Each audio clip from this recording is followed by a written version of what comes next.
Hey everyone, one of the things we need to look at when we're trying to fix knot holes is if they go all the way through, because if then we put, some epoxy or whatever down in there and it goes all the way through the board, it's probably gonna just keep running underneath. So one of the things you can do is take a little plumber's putty, really indispensable stuff to carry with you. It lasts forever, doesn't dry out. Stuff it down in that hole, and then you can use a little piece of wood or your stir stick to just stuff it down in there. Now when I put my epoxy in there, it's not going to just continue to run underneath the board and sag. Another tip that I found on fine woodworking was, instead of just using black epoxy, which is going to make this just totally look solid, if you use coffee grounds and mix that with your epoxy, it gives it some really nice color and some nice texture, so it looks more like a real board or a real knot hole. So if we take our epoxy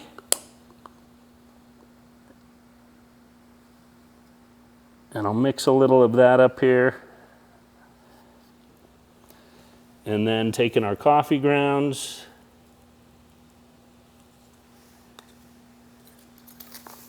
stir that up,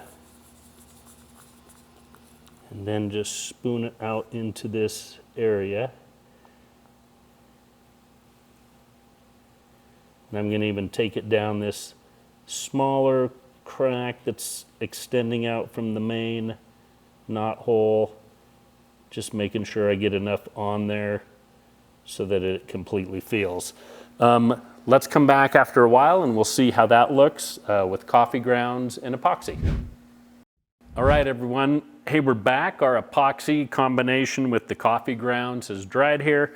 So we're gonna sand it off and then we'll rub it down with a little mineral spirits to kind of get an idea what it's gonna look like once we put sealer and finish on it.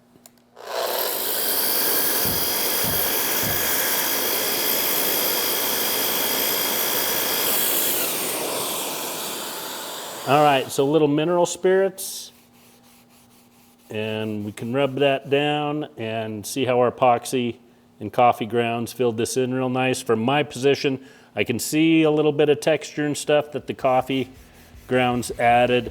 This one just looks nice and solid and black, but that's a nice treatment for this open knot hole.